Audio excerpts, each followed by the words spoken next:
let us discuss the topic called different intermediate forms. So there are different intermediate forms of intermediate code, different forms of intermediate code. That is abstract syntax tree. Second one is postfix notation. Third one is three address code statements. Let us understand what is abstract syntax tree. See, this abstract syntax tree, it depicts the natural hierarchical structure of the source program. See, when I write the source program and some statements, consider the statements in the source program. So based on the statements in the source program, syntax tree will be constructed and it shows the natural hierarchical structure. And there is a difference between directed acyclic graph and syntax tree. See, we have learnt about syntax tree, the previous discussions itself. Syntax tree is nothing but parse tree.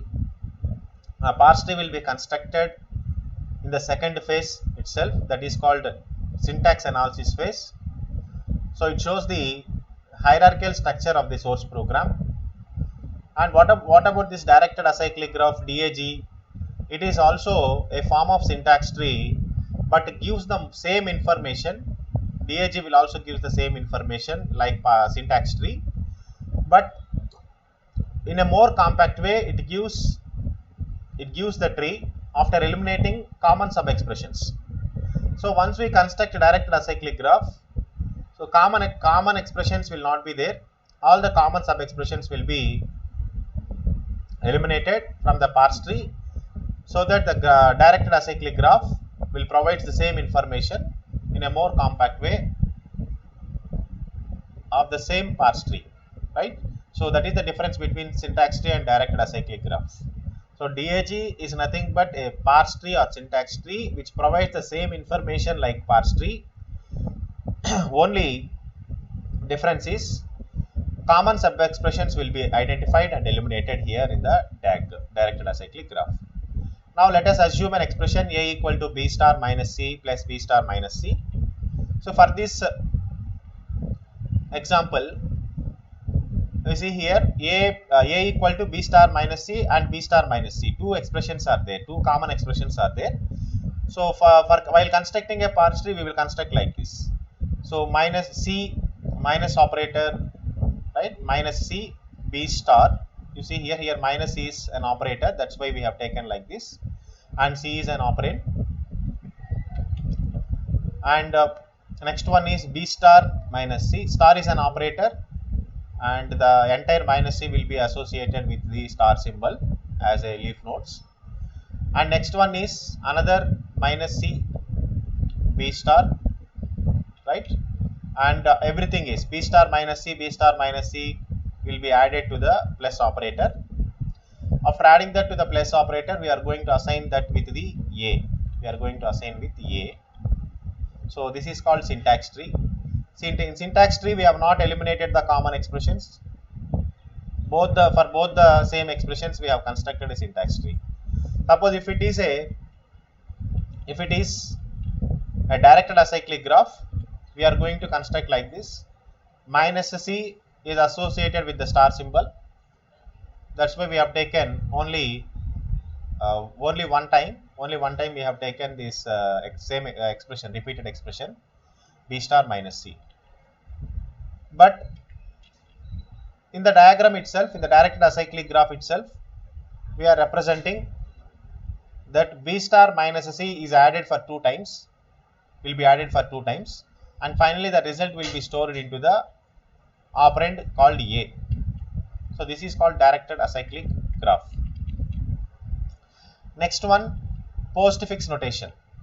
See, it is a linearization of a syntax tree. Postfix notation is a linearization of syntax tree. In postfix notation, operand occurs first, then the operators will be arranged.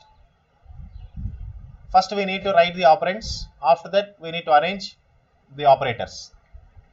Let us consider the example expression A plus B star C plus D. So postfix notation for the above expression is AB plus CD plus star. So first we will write the operands AB. After that will be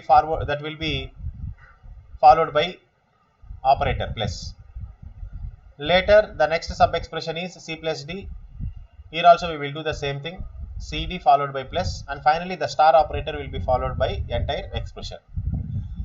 And A plus B star C. Find out the postfix notation for this. Postfix notation is AB plus star, AB plus C, AB plus C followed by star, and A star B plus C star D. AB star